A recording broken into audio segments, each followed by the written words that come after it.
Акція залякування. Окупанти вдерлися до осель кримських татар за 7 адресами в Бахчисараї, Сімферополі, Білогорську, в Севастопольському та Совєтському районах. О 4 ранку ФСБівці під прикриттям Росгвардії нишпорили в оселях Азамата Еюпова, Тимура Ялкабова, Ернеста Ібрагімова, Лінура Сейдаметова, Яшара Шихаметова та Абдулбарія Махамадамінова. Серед затриманих мешканець Бахчисараю, який сповідує іслам, Олег Фьодоров. Затримані підтримували бранців Кремля, регулярно відвідували співвітчизників на судилищах, а Азамат Еюпов навіть брав участь в акції протесту на Красній площі Москви в 2019 році. Продовж майже 3 годин окупаційні силовики нишпорили в усіх кімнатах і підкидали так звані заборонені в Росії книжки. Все це під наглядом своїх же свідків, які тільки схвально кивали ФСБівцям. Правозахисники називають акцію черговим залякуванням незгодних з окупацією. Эрнеста Аллахайма нету у нас. Что он делает? Потом он идет на мать, и он как бы говорит, а давайте, говорит, еще я говорит, хочу наверху там посмотреть. Я говорю, а что там, говорю, наверху смотреть? Я говорю, вот сюда на лестницу поднимись, говорю. Вот мы, говорю, когда ходим, у нас здесь видно, говорю, что у нас что на этой шкафу, что на том никогда ничего не было. Вот, и они что делают? Они говорят, на тот шкаф, говорю, там вот видно, прям пыль была, не убрана. И там на шкафу лежат 3 подкинутые книги. То есть, вот, это полный абсурд просто. Он активно посещал судебные процессы в Симферополе и в Ростове-на-Дону над крымскими татарами. Был неравнодушен к тому, что около 200 детей растут сиротами при живых отцах, поэтому принимал активное участие в работе крымского детства, в организации мероприятий для детей-политузников.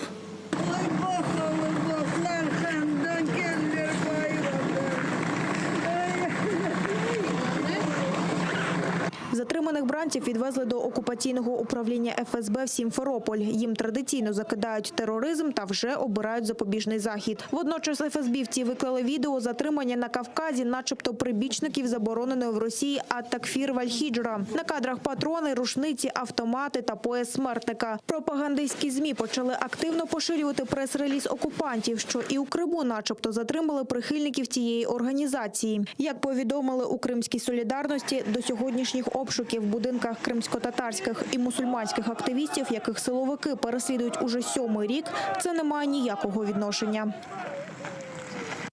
Это умышленная гибридная информационная операция, которая направлена на устрашение населения Крыма и демонизацию крымских татар. Смешивая информационные потоки о разных задержаниях на территории России и в Крыму, достоверность и правомерность которых у нас вызывает обоснованные сомнения, людей хотят напугать исламским терроризмом, которого в Крыму никогда не было.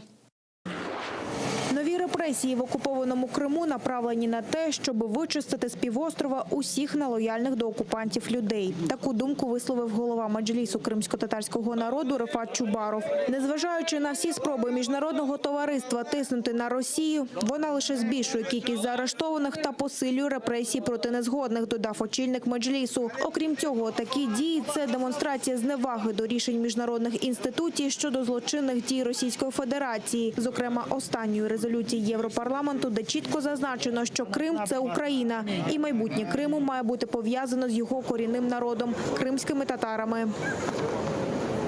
Це свідчить про те, що Російська Федерація наполегливо проводить свою політику репресій, гонінь проти корінного кримсько-татарського народу, аби змусити людей покидати свою землю. Російська Федерація, яка окупувала Крим, вона поставила собі завдання вичистити Крим від нелояльних до окупантів людей. Нелояльними людьми до окупантів вони вважають всіх кримських татар і етнічних українців. Допомогти з фінансуванням та відкрити власний корпункт. Колектив телеканалу АТР звернувся по допомогу до президента, прем'єр-міністра та парламенту Литви. У зверненні наголошується на необхідності збереження єдиного у світі кримсько-татарського телеканалу, який вимушено під тиском окупантів покинув Крим. В архівах АТР відеодокази російських злочинів, а сам телеканал – місток між півостровом, Україною та всім світом, який говорить правду про життя в окупації, говориться в листі. Перепони умовлені створюються ледь не щороку, а цього разу уряд вигадав конкурс на гроші, закладені для АТР. Це ставить телеканал на межу закриття, тому АТР звертається до історично близької Литви, щоб мати можливість існувати та розвиватися. Ми просимо вас, представників всіх гілок влади дружньої країни, обраної історично братнім для кримських татар народом, розглянути можливість фінансування нашого телеканалу з державного бюджету Литви. Найстабільніший механізм автономної роботи АТР, який дає можливість для розвитку і позбавляє від щорічної загрози припинення мовлення. Ми також пропонуємо вам можливість відкрити кореспондентський пункт АТР в Литовській Республіці для подальшого поглиблення зв'язків між литовським і кримсько-татарським народами, Литвою і Україною. Мінреінтеграції не може напряму фінансувати телеканал АТР, тому що він приватний. Про таке сьогодні заявив перший заступник міністра реінтеграції тимчасово окупованих територій Ростислав Замлинський. На засіданні уряду, відповідаючи на запитання нардепа Олексія Гончаренко, що потрібно зробити, аби зберегти перший кримсько-татарський телеканал, той відповів, що міністерство готово підтримувати всі ЗМІ, які мовлять на окупованій території, але без порушень законодавства. Фінансувати приватні структури, а телеканал АТР – це є ТОВ «Атлант СТ», прямо безпосередньо заборонено згідно бюджетного законодавства. І ми, як Мінреінтеграції, абсолютно підтримуємо діяльність телеканалу АТР. Звісно, що будемо підтримувати і всіх мовників, які мовлять на тимчасово окупованій території, але в рамках чинного і згідно діючого законодавства без порушень, в тому числі бюджетного законодавства. Тим часом Ростислав Замлинський забув сказати, що у держбюджеті цього року на програму забезпечення інформаційного суверенітету України, розвиток мов корінних народів, що проживають на тимчасово окупованій території АРК, передбачено 348 мільйонів гривень. З них 298 мільйонів 427 тисяч на фінансування телеканалу «Дом». Ще 50 мільйонів 340 тисяч передбачалось виділити телеканалу АТР, як це було у минулому році. Кошти Мінфін виділив за кодом 2610, тобто як субсидію.